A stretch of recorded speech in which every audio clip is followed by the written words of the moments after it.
Assalamualaikum warahmatullahi wabarakatuh. Nah, pada pertemuan kali ini kita akan membahas tentang sel.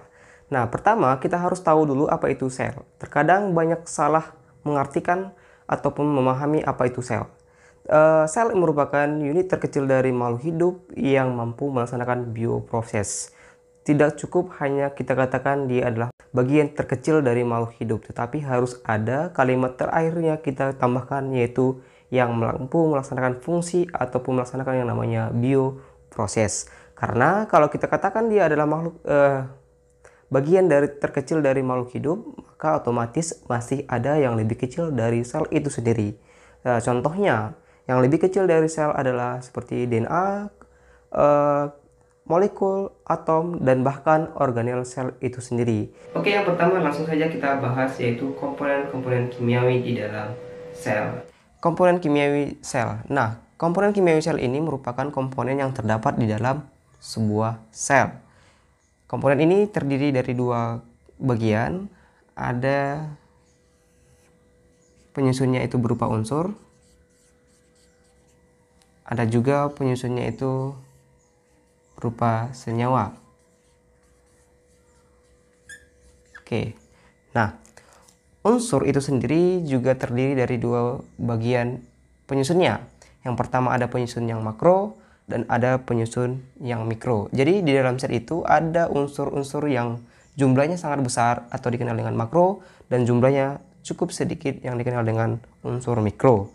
Nah, unsur makro itu ada 4 jenis. Yang pertama ada yang paling besar adalah oksigen, yang kedua adalah karbon, yang ketiga adalah hidrogen, yang keempat adalah nitrogen. Nah, jadi yang keempat unsur tersebut, unsur ini adalah unsur-unsur yang paling banyak menyusun komponen dalam kimiawi sel.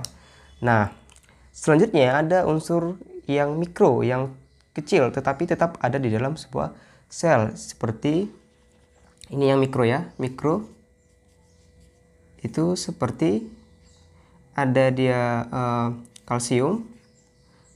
Selanjutnya ada fosfor, sulfur, dan ada jenis dari natrium dan lain-lain.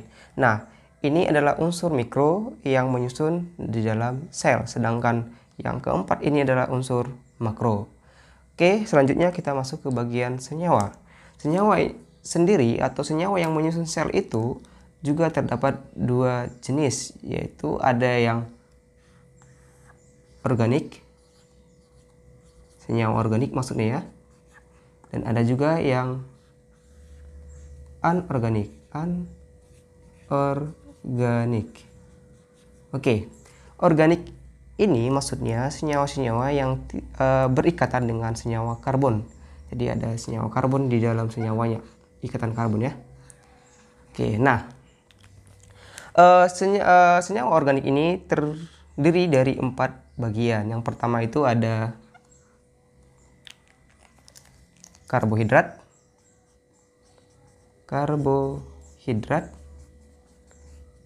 Yang kedua itu ada lemak.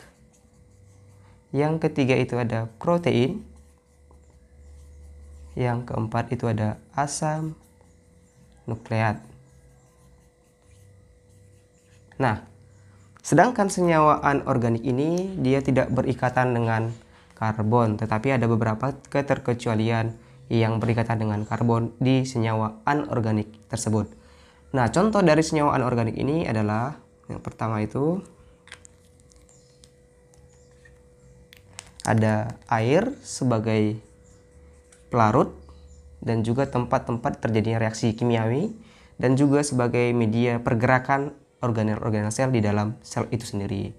Yang selanjutnya ada juga dari perwakilan dari asam, yaitu HNO3. Ada juga perwakilan dari basa, yaitu NaOH, dan ada NaCl. Nah, oke ya. Jadi inilah bagian-bagian senyawa yang terdapat di dalam sel. Ada organik dan ada anorganik. Dan selanjutnya kita akan membahas bagian karbohidrat itu apa saja, lemak itu apa saja, protein itu apa saja, dan asam nukleat itu apa saja.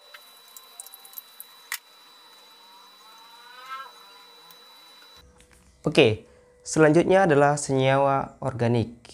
Senyawa organik tadi kita bagi menjadi 4 bagian. Yang pertama ada karbohidrat, lemak, protein, dan asam nukleat. Nah, pertama kita bahas yaitu karbohidrat. Karbohidrat. Nah, karbohidrat ini adalah sumber energi di dalam tubuh kita, ya, sumber energi. Sumber energi, ya. Jadi inilah sumber energi utama dalam tubuh kita. Jadi karbohidrat ini kita peroleh dari makanan-makanan yang kita konsumsi seperti beras, jagung, ubi. Nah, selanjutnya karbohidrat itu sendiri dibagi menjadi 3 bagian. Yang pertama itu ada yang sangat sederhana, yaitu monosakarida. Sakarida ini memiliki 1 gugus gula, gitu ya, mono, 1 gugus gula. Nah, contoh dari monosakarida ini adalah yang pertama itu ada glukosa, yang kedua ada fruktosa, yang ketiga itu ada galaktosa. Nah, bentuk dari ketiga inilah yang dapat langsung diserap oleh tubuh kita untuk dijadikan menjadi energi dalam bentuk glukosa, fruktosa, dan galaktosa. Nah, itulah sebabnya kalau makanan yang kita konsumsi sehari-hari itu masih dalam bentuk mungkin polisakarida ataupun disakarida, dan akan diubah lagi menjadi monosakarida dalam bentuk glukosa, fruktosa, maupun galaktosa. Nah, yang kedua jenis dari karbohidrat itu adalah disakarida. Nah, disakarida ini memiliki 2 ikatan gugus gula yang akan disambungkan oleh ikatan glikosidik namanya, gitu ya. Nah, jenis atau contoh dari disakarida ini adalah yang pertama itu ada maltosa, yang kedua itu ada sukrosa, yang ketiga ada laktosa. Nah, maltosa ini adalah gabungan antara glukosa ditambah glukosa akan menghasilkan namanya maltosa. Dan maltosa jika dipecah menjadi sederhana akan menghasilkan 2 gugus glukosa. Oke ya. Sedangkan sukrosa ini berasal dari fruktosa ditambah glukosa sehingga menghasilkan namanya sukrosa. Laktosa ini galaktosa ditambah dengan glukosa akan menghasilkan namanya laktosa. Nah, jika laktosa ini dipecah menjadi sederhana atau monosakarida akan menghasilkan yang namanya galaktosa dan glukosa. Nah, yang ketiga itu adalah jenis dari karbohidrat itu adalah polisakarida. Poli itu banyak sekali gugus gula, artinya dia memiliki ikatan gugus gula yang banyak, yang lebih dari 2 ikatan, ya, 2 gugus gula, sehingga dikatakan dia polisakarida. Nah, polisakarida ini atau gugus gula ini juga ada 2 bentuknya, ada berupa simpanan, dan ada juga yang berupa struktur.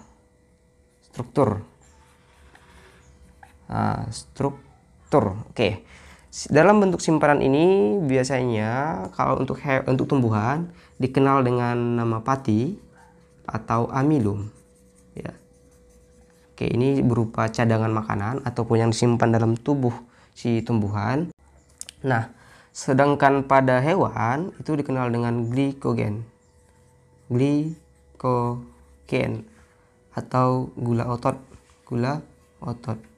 Nah, simpanan polisakarida dalam bentuk simpanan pada tumbuhan dikenal dengan pati atau amilum yang digunakan sebagai cadangan makanan nanti yang digunakan untuk selanjutnya.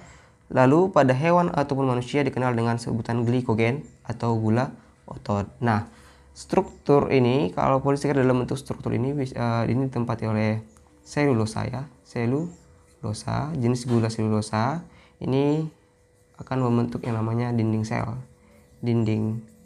sel pada tumbuhan. Oke. Nah, itulah penjelasan dari senyawa organik bagian karbohidrat. Nah, selanjutnya kita akan bahas bagian lemak, protein, dan asam nukleat. Lipid.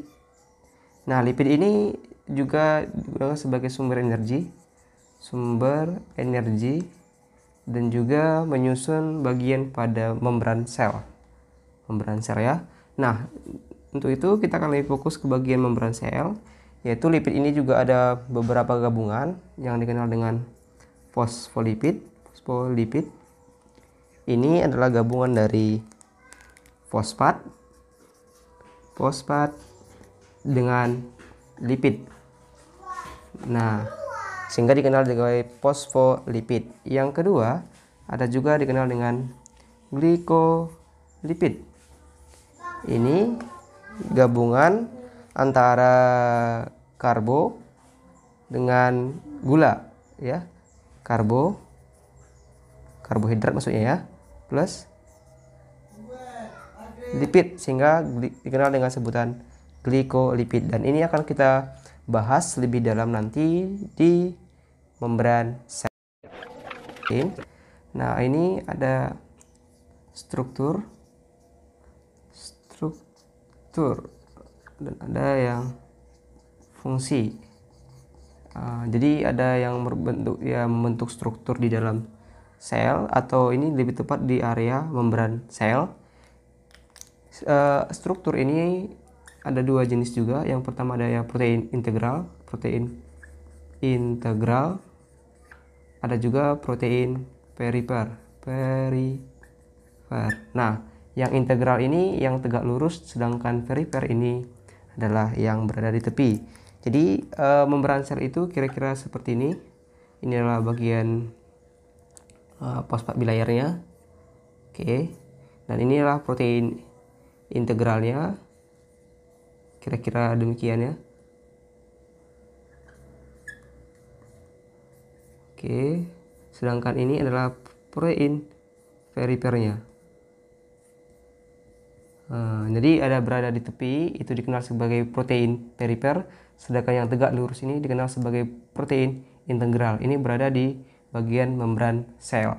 Sedangkan untuk fungsi ini ada dua jenis juga, yaitu ada berupa hormon dan juga enzim.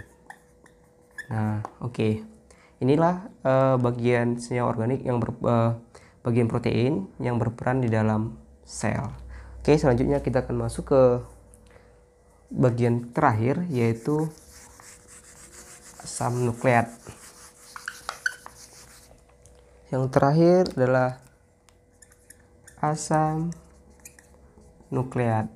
Nah, asam nukleat ini berada pada nukleus ya.